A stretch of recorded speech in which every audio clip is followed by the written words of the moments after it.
The following is a presentation on the UFSN network. Welcome to the UFAFL Nation. Greetings and salutations. It's Tuesday, so you know what that means. Another episode of UFAFL Nation. I am your host, Michael Skrzyniak, here to recap another amazing week in the NFL and a pretty crazy week in the UFAFL as well. So we're going to have Andy Mac on later on today. If you guys are in the UFAFL, you know who Andy McNamara is. The guy's just been running this whole thing behind the scenes, doing a lot with the Legends League that we're really going to delve into later on because Andy has some big news and some big updates. So I'm really looking forward to chatting with Andy Mac. We're going to break down the NFL to start the show first. We're going to talk about that crazy Chargers-Brown games. And even that Monday night game started off as a dud, but ended up being one of the better games of the season. We'll break down the UFAFL recap. We only have 3 undefeated teams left in the league, including 2 head-to-heads that went against each other this past week. Not as close of a battle as we all thought might have been, but still a good battle nonetheless.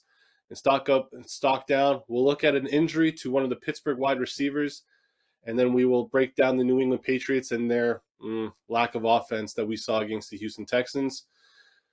Over here, you can can contact me on Twitter at MichaelSKRZ. You can follow the UFAFL as well as the scouting department headed by Jamie Thomas. If you have any questions, you can email us there at info@uffsports.com. And there's the website as well to check out everything UFF Sports, as well as the Football League, Hockey League starting tonight. I know my friend behind the glass, Steve Millard, is really looking forward to that. Let's go Kraken. Maybe you guys should get some vaccinations going on. But anyways, so we can start this off first. We had a contest last week, Merchtober. We started that off. And last week, we said that Tyreek Hill had the 3 touchdowns. And we want to thank everyone for tagging me on Twitter using the hashtag SkrizzyStat. And the winner of last week, Michael Pagano, who sent me a tweet with the hashtag right there. So we're going to continue this all through October. So there it is. There's the stat of the week for you. And then you can see here we have some pictures of some things that you can win on the website. I know we have some tumblers. We got some water bottles. There's also, if you check out the site there at the bottom, you'll see T-shirts. And the great thing about this contest, guys, for whoever wants to win, you can throw your team logo on anything basically that's in the store. They have hoodies, you got the T-shirts, we got the tumblers, you got the mugs, you got water bottles. You got basically anything, any type of swag that you want. You can throw the UFAFL logo on if you want, like you see there. But how cool would a Hydra mug look, or actually a heat wave mug for hot coffee? I think that's a good idea there. Maybe the Hydra can get a water bottle. Do some creative marketing there. So once again, guys, we're going to try to keep pumping this up. So hashtag SkrizzyStat, send that to me on Twitter at MichaelSKRZ with the stat of the week right there. You see in the bottom right corner. It's the first time that this player has ever done those 2 things in one game. So that's pretty crazy to think about his career and what he's done there. So let's move over to the NFL recap. It was a crazy week 5 in the NFL. A couple of big games, mostly in the AFC. First one I want to talk about, Josh Allen, the Buffalo defense, and a thunderstorm delay that lasted about 13 years, rolled into Arrowhead, and boy, did the Bills lay a beating on the Chiefs, 38-20 on Sunday night. And to be honest, that scoreline, it wasn't even that close. It's a massive win for the Bills, who lost to the Chiefs twice last year, including the AFC title game. So you think like that locker room, they really, really wanted this win. And this could bode well for the Bills down the line, especially when you consider playoff seeding. Because last year, if the Chiefs lost to the Bills in the regular season, the AFC title game would have been in Buffalo instead of KC. And who knows what would have happened there. So yes, big win for the Bills. We're running out of superlatives to describe the play of Josh Allen. He averaged 12 yards of completion in this game. And he led his own team in rushing, including that hurdle over the defender that basically broke the internet. I don't think Dawson Knox, the tight end, will get 133 receiving yards and a touchdown on just 3 catches every game. But if you have him in your home leagues, He's been a top 12 tight end basically every week to start the year. You have to start him because you just want a piece of that offense. You have to play him. Stephon Diggs, he's definitely been quiet this year, but don't worry about him. In this offense, he'll have some massive games. Probably this upcoming Monday against the Titans and their Swiss cheese defense. We don't have this on the scoreboard, but I really want to get into that Monday night game from last night. The Ravens rallied from a 25-9 deficit to defeat the Colts in overtime. Sorry, Andy Mac. I know you don't really like Lamar Jackson, but he was an actual quarterback last night. Made a bunch of clutch throws, 442 passing yards, a career high. Hollywood Brown and Mark Andrews both find the end zone twice. This would have been a great win for the Colts, who are now 1-4. They got amazing performances from Michael Pittman, who's been kind of inconsistent this year, as well as Jonathan Taylor, who had a massive game. Now they fall to 1-4 in a division that it's not a great division. The Titans are only 3-2 leading the division, and they're going to play Buffalo this week. But 1-4 and 2-3 look a lot different considering how tight the AFC is. So that was a really big win for the Ravens, who play the Chargers next week in what's going to be an amazing game. And speaking of the Chargers, wow, I thought that was going to be the game of the week until the Monday Nighter. But Justin Herbert, him and the Chargers, they squeaked by the Browns in a shootout, 47-42. Mike Williams bounces back after an abysmal game last Monday night against the Raiders, 166 yards, 2 deep touchdowns. He's the wide receiver 3 in UFAFL scoring. He's only 1 yard behind Tyreek Hill for the number 2 spot, which is really funny to think about. Herbert is now the QB4 after a 60-point performance for Circus Sports Trout. And yeah, we talked about it. The Chargers head to Baltimore. So yeah, that passing game, it's been very tough to read for the Browns. A lot of people criticizing Baker Mayfield. Apparently he has like a left shoulder injury. His wife had to go on Instagram, kind of defend him, saying like, leave him alone, like he's been playing well. It's really not Baker Mayfield's fault. Like, you score 42 points, you're supposed to win the game. However, if in your home leagues, it's hard to trust any Browns receiving option. It seems to me that if it's not Nick Chubb, if it's not Kareem Hunt, how many Browns can you really play on a week-to-week basis? You can't even, like, until buys start coming, you probably can't even play Baker Mayfield unless it's a really favorable matchup. So the AFC, it's super tight. I know I talk about the AFC more than I talk about the NFC, but it just seems to be more exciting games, and that playoff race is going to be crazy. There's like 8-9 really, really good teams, and 1 or 2 of them aren't going to make the playoffs, and AFC has just been really fun to watch. But the one NFC game I really want to talk about, the Arizona Cardinals, they are the only undefeated team left in the NFL after a 17-10 win over the San Francisco 49ers. Rookie Trey Lance for the Niners didn't have a great game. He had good rushing yards, but he threw a pick on his first drive.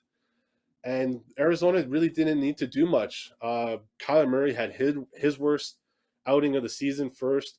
They didn't really get much from the rushing game at all. Kyler Murray only had 1 rushing yard this week. Like, how weird is that? The guy's been averaging like 30 rushing yards and half a TD this season on the ground. So really weird game to see. Rondelle Moore, the rookie for Arizona Cardinals, made probably the catch of the week along the sideline. It looked like he was going out of bounds. He did a nice tiptoe. He reached out around it, like over a defender who was basically grabbing him. The one thing about the Arizona Cardinals, like we talked about this before, they have so many weapons. DeAndre Hopkins finally scored, but he hasn't been great this year. But like AJ Green's had games. Rondelle Moore has had games. Christian Kirk has had games. Chase Edmonds had 120 rushing yards last week. James Conner's been getting 1-yard TDs all season. So that's such a weird offense. Like, you definitely have to play Kyler Murray. You have to play DeAndre Hopkins. But the rest of the Arizona Cardinals offense is such a crapshoot. You just don't know, because Kyler likes to spread the ball around. Like, who can you really trust in that offense? So Arizona, though, 5-0. Really, really strong-looking team. And now they get to travel to Cleveland. Cleveland's going to need a bounce-back victory, and I'm really looking forward to that matchup next Sunday. So let's switch over from the NFL to the UFAFL recap. And we're down to just 3 undefeated squads left in this league. The GridIron Seals with Josh Allen, Kareem Hunt, Jamar Chase, and David Njoku of all people defeat the Hydra in the best matchup of the early season this far. The one big takeaway was the linebacking core of the Seals. They doubled up the linebackers for the Hydra. and plus their excellent O-line for the Seals. So their 5 O-linemen, the teams that are represented in that squad, the Chargers, the Cowboys, the Bills, Minnesota, and Baltimore, all excellent offenses. The Bills aren't the best rushing squad, like the running backs don't rush, but with Josh Allen there, putting up the yards he's doing, and those 5 offenses, like those are 5 offenses that you want to target for your O-line. The GridIron Seals have done an excellent job, and they are the team to beat right now, I think, in the league. So kudos to the boys over there. And Josh Allen's going to probably put up another big game against the Titans this week. So I expect more high scores from the GridIron Seals going forward. The Turf Monsters, finally off the schneid. The 0 RB approach didn't affect them this week, as they got 20-plus points from defensive ends Nick Bosa and Yannick Ngakoue to defeat the Resistance. The Resistance didn't get much from their offense. Derek Carr, very disappointing. And the only other player on the entire team to score a touchdown was Amari Cooper. Since there weren't any other close matchups, we might as well discuss the Trout. We talked about them earlier. They are the first squad to hit 400 points in a week. So congratulations to them for setting that record. It's pretty easy when you get 60 points from Justin Herbert. They got 62 3/4 points between Najee Harris, Damian Williams, who's filling in for David Montgomery, and Antonio Gibson. They also got 30 points from Antonio Brown.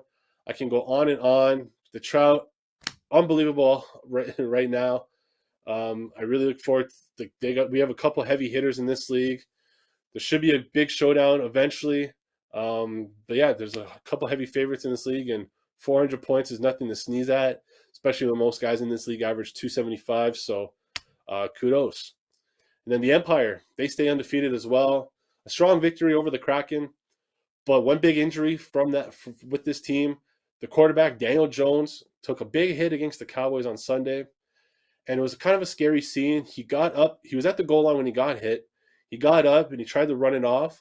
And then all of a sudden he got I call it the Bambi legs. When you shake and you kind of collapse, like you're there, but you're not there. It's like when you see a UFC fighter take a hit and he tries to get back up and start fighting, but he just collapses. So Danny Dimes, he's in concussion protocol. We don't really have any update on how long he's going to be out. Hopefully, maybe nothing more than a week or two. They also lost Saquon Barkley in that game for the Giants. So hopefully for the Empire, they can get their quarterback back. He's losing all his weapons. Like Kenny Galladay left the game as well.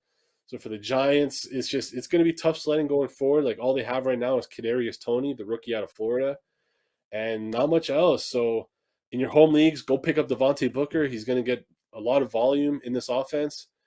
But yeah, hopefully for the Empire, Danny Dimes can get back because, yeah, undefeated is nothing to sneeze at. And, yeah, who knows? While we all talk about Mike Williams as well, the Empire, like, gotten so lucky with him. And, yeah, it's been an awesome season for the Empire so far. So let's move over to my favorite segment, Stock Up and Stock Down. And we're going to get a little bit of Canadian content to start this segment with Pittsburgh wide receiver Chase Claypool. So why am I going to put my stock up in Chase Claypool going forward? Well, it came out that wide receiver Juju Smith-Schuster for the Steelers has a shoulder injury that's going to keep him out the rest of the season, which means that there should be more volume for not only Chase Claypool, but Deontay Johnson and Najee Harris as well. In half-point PPR games so far this season, Claypool's played in 4 games. He hasn't scored less than 8.2 points in whatever, like your Yahoo or your NFL.com leagues. So he's been very consistent so far. He finally scored. He broke out this week. He had 130 yards on 5 catches and a big touchdown against the Broncos.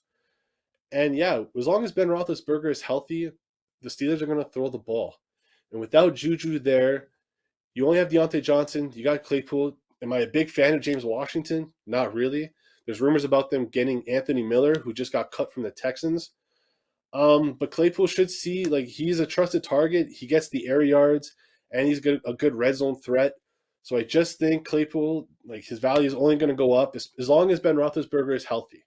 If Roethlisberger ever goes down, then I don't really want to touch anybody in the Steelers offense. But it feels like Roethlisberger throws 50 times a game. So they got the Seahawks coming up this Sunday night. Seahawks defense, we saw what happened with Robert Woods. Like, if you need a wide receiver to get going, play them in Seattle because they're doing this like weird cover 3 thing, and leaving the middle of the field wide open.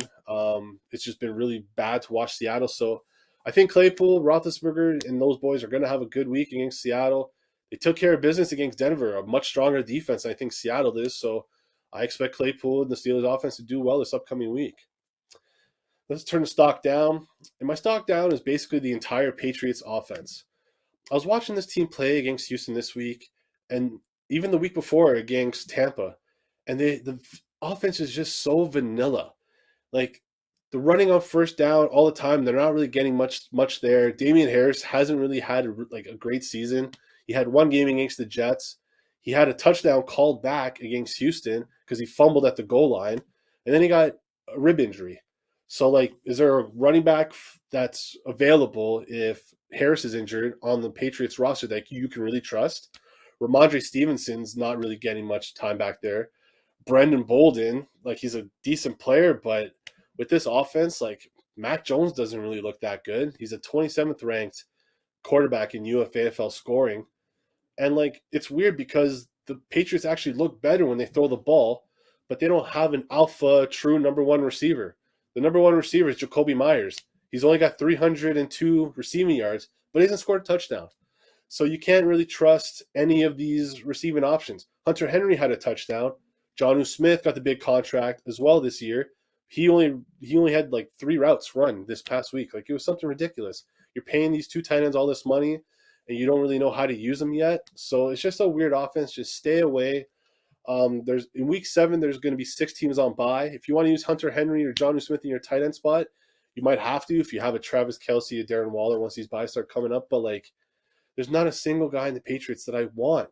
And they got some tough games coming up. And I know they have the Jets in 2 weeks, but, like, you look at their 5-game schedule there on the screen. Like, it's terrible right now. Dallas, Chargers, Carolina, Cleveland. They're not going to be favored in any of those matchups. Do you think they're going to run the ball against these teams? I don't really think so. So, yeah, just stay away from Patriots offense just altogether and avoid the headaches. So before we bring on Andy Mac, I want to bring up our Best Bet segment.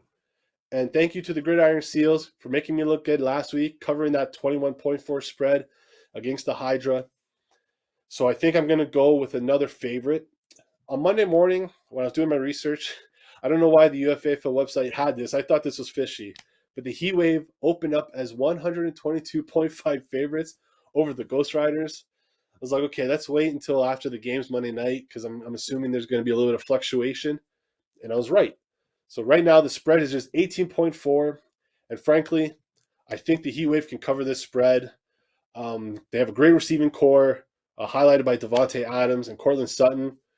They're really good right now. Alex Collins, the backup running back for Seattle, will probably start again for the Seahawks because I haven't heard anything about Chris Carson and that neck injury. It sounds like Carson's going to miss more time, so as long as that happens, Collins should get the volume in Seattle. And if Russell Wilson isn't there, they're going to probably try to play more running and try to keep the ball because, like, Geno Smith, he's an okay option at QB, but can you really trust him? I don't think so. So you might as well give it to Alex Collins and see what he can do. They're also getting the Heat Wave getting incredible production from the linebackers. They had 4 players in their linebacking core scoring double digits this past week, and the 5th guy, he's a bum. He only scored 8. For the Ghost Riders, Derrick Henry, obviously he's a beast. Guys, I'm a Titans fan. I have Derrick Henry in one of my keeper leagues. I know how good he is. But against some of these really, really good teams, he sometimes disappears, especially if they get behind in games early. And I'm kind of expecting that against the Bills this upcoming weekend. So I'm not sure if you can count on 130 rushing yards and 3 TDs from Derrick Henry this upcoming week. The Titans are going to need him to go for 305 if they have any chance to beat the Bills. It's probably not going to happen. They're not going to have Julio Jones they might not have Julio Jones this week. They would really need him to open things up. So that plus, like, the Ghost Riders got a receiving touchdown from Chris Conley this week from Houston. I don't see that happening again. Like, you can't trust that Houston Texans offense. So for me, I am riding the wave, the Heat Wave, going to cover that point spread and make me look good. Hopefully I can go, I think I'm 3 for 4 so far to start the year. So ride those Skrizzy best bets. And now we're going to go to my good friend and yours, Andy McNamara. Hey! And welcome to the show. Our friend and yours, the guy who basically runs this whole operation, Andy McNamara. Welcome to the show, pal. Oh, Skrizzy, good to be back on with you, my friends. Been a while, been a lot going on, but and there's a lot more coming. This is busy times around UFF Sports. Yeah, so before I chirp you about that Browns loss this past weekend, I want you to dive in to the Legends League that's coming up because, man, over the last couple weeks, I've seen nothing but messages about this league. You guys have been putting in a lot of work behind the scenes. Do you have any updates for us, and what can you tell us about the Legends League? Yeah. Oh, Skrizz, this is I feel like a kid at Christmas when I chat about this because I feel like I get too fast talking because there's so much excitement behind it. And with the Legends League, what is so unique around this is that we're having the all-time greats from the NFL from 1950 all the way up until if you retired last year available to be on one of 16 franchises to begin this American Football Legends League. And Skrizz, it really is going to answer those age-old questions. You know, you're out at the bar with your buddies and like, well, how would Jim Brown do if he was had to run through Reggie White? Well, we're going to be able to have that conversation because we're going to be able to see it happen live on the AFLL. And what happened is we partnered the other week with this terrific video game company called Axis Football. And what that does is it allows us to create customizable pieces to this league that Skrizz I didn't think was possible, to be honest. I didn't realize we would be able to have it where you're going to be able to. So let's say it's me versus you, okay? We're team X versus team Y. Legends League, we've built our Legends roster. We have everything ready to go. Well, our games, first of all, are going to be broadcast, streamed on AO Sports TV. So it's our own NFL-style network, right? We're going to be having these games broadcast.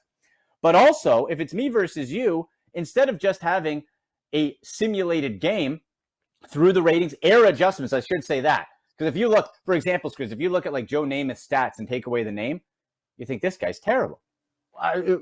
But we know Joe Namath's amazing. We got no spin. But we know Joe Namath is amazing in the time that he played. So the error adjustments and ratings allow for all these guys to be at their pinnacle, at their peak, with no injuries. And no last year. So it's not Emmitt Smith on the Arizona Cardinals. We're not having that Emmitt Smith. We're having the great Emmitt Smith.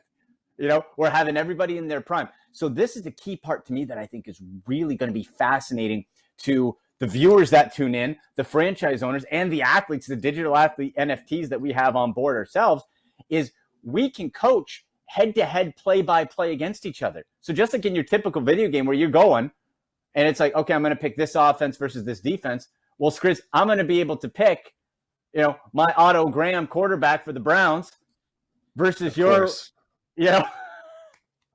whoever the heck you want, Lawrence Taylor. Going against Javon Curse. Yeah, okay. Sure. And so we're going to be mapping out the plays. But more so than that, it's not like you're going to be able to pick from, you know, in some video games, you got 3-4 plays from each type or whatever, and you go through. These plays through Access Football allows us to customize playbooks as closely as you want. As deep as you want to go, Skrizz, you can have it. You can run past the percentages, the down, the personnel, but really get in depth. And actually, the talk is, I'll tell you guys this right now. This is a little bit breaking type news. A little bit. Okay? I saved it for your show, Skrizz. I saved it for the show. UFAFL Nation, baby. That's where it's at. We're going to be bringing in former NFL and college coaches and their playbooks as over the next couple of years to this game. Wow, interesting. So yeah, that's fascinating. It's wild, man. Because you can't just like an NFL blitz for Nintendo 64. You can't just run the bomb all the time. You know what I mean? So like you could. You could. You shouldn't. But you could. This whole thing is fascinating to me because it sounds like, so when I played football video games coming up, like Michael Vick 2004, the Madden, like he was probably the best video game player ever. Like Bo Jackson from Tecmo Bowl. You obviously know how dominant he was in that game. Absolutely. So like if I'm picking a team or if I'm picking players in this league, you just want those like freak athletes that we know, like So, like, who would you take first in this type of league? Like, are you going to go quarterback, or do you want like the LaDainian Tomlinsons or the Barry Sanders or the Randy Mosses? Like, what kind of direction would you go if you're drafting one of these Legends League teams? I think that's a terrific question. And it also goes into the facts, Grizz, that because all these players are best versus best, how do you game plan your playbook? I think this is going to come much more down to, and this is why I structured the league this way. You're not playing that. You're not like pressing X to snap the ball, O to spin, move, circle, whatever, and tackle. You're the coach. You're managing. You're building this team. You're coaching. So you're going to be calling the plays to see, okay, well, I know Bo Jackson's incredible, but I also know Lawrence Taylor's awesome. I also know Mike Singletary's amazing. So everybody. So how do you build your structure with defense, or how do you build it to stop it before having everybody at their best? Yeah, I guess. Yeah, it depends on how you want to coach your team. Because like when I've seen Brady lose, it's because the front four of the opposite team gets through his O-line. So maybe you want to build around your D-line, and you have like your Reggie Whites or your Lawrence Taylors, for example. Yeah, it's a fascinating adventure coming up, man. Because like, yeah, you're gonna get a bunch of coaches involved, and all these legends involved as well. Like, I'm assuming some guys that own some of these UFAFL teams are gonna have teams in the Legends League as well. I would think so, because what's great about this is if you are a UFAFL owner and you purchase one of, and it's going to be competitive. Don't get it wrong. There's not 32 right now, 16 to start. Mm-hmm. So you get one of these teams. Well, your players retire from the UFAFL, from real life football, and they go into football. I call it football heaven, because everybody's at 100%, no injuries, nothing like that. You'll be to auction off your player to your own team, or auction them off to the highest bidder. So the other part of this thing, Skrizz, is that it's twofold when it comes to the October 20th to 22nd. You can register, email at info@uffsports.com, or myself, Andy_AFL at UFFsports.com. You can always go register at UFFsports.com as well. Lots of ways to register. But when you're bidding, the highest to bid factors. One, it's going to determine your draft order in the Legends draft. So players, you want the best of all time. That's going to, how high do you want to get to make sure you're getting that player? And secondly, it comes down to, we're going to list 6 captains. So 16 players that you will get to choose from based on the highest to lowest bid out of those 16. So if you're third, you're going to get third choice out of those 16 legend team captains. So that's another reason to bid up and make sure as you can to get the guy you want. Unreal, buddy. Well, man, you guys have been putting in so much work behind the scenes. I know you just got off a call. You're constantly working. Yeah. You're probably going to get another couple calls after you leave this chat right now. So, man, thank you so much. I won't even chirp your brownies. You guys have enough problems going on with Baker Mayfield. The Cardinals coming up this week. Won't be easy for that defense that just got shredded by Justin Herbert. But, man, thank you so much for taking the time. Yeah, I know, but I know. Trust me. It's going to be tough. But also one other thing with the auction, October 20th to 22nd, the 22nd, live from the Pro Football Hall of Fame in Canton, Ohio. I'm going to be there hosting the show with my best friend, Eric Metcalf. Browns legend. Your boy. My boy. He's going to be going with me. We are hosting this event. We're going to have NFL players there. We're going to be talking to them on screen. Anybody who is registered to bid and wants to get in on a team is welcome to come to the event on the 22nd. And Skrizz, that's going to include your hotel stay. It's going to include Hall of Fame tour, newly renovated, over $10 million in renovations. You get a tour of that, shuttle to and from the hotel. I even got some food thrown in there for people. So you guys want to come down, have at it, be a part of the event at the Hall of Fame. And if you can't, of course, you can bid online as per usual. And while you're at the Hall of Fame, you might as well scout your boys, your players for the Legends. Scout you guys! Yes! Right? So, Chris, that's a great idea. Go through the bus. Like, okay, I'm making notes. I'm seeing who I want. That's a great idea. Make notes while you're there through the bus. That's scouting. That's scouting for Legends. Right there you go. Free scouting right there. Free scouting. Before I let you go, buddy, I want to talk about this contest that we have running on the UFAFL Nation. One more time, Merchtober. Guys, you see the stat of the week there in the bottom right corner. So take that stat, hit me up on Twitter at MichaelSKRZ with the hashtag SkrizzyStat and tell me the stat of the week. Andy, can you imagine some cool UFAFL gear? Oh. Like, look, you got the tumbler, you got the mug. Like, how about this? How about a coffee mug with the Heatwave logo on it for your hot coffee? Hot. How about Hot how about the tumbler right there with a Hydra logo? You know what I mean? There's some cool Yep. branding you can do here on UFAFL. So I'm just trying to help the people, man. Oh, it's the logos. The branding is so great. Like the Rowdies logo, the Circus Sports Trail, every team's logo is so. The Doom on so a T-shirt would look really cool.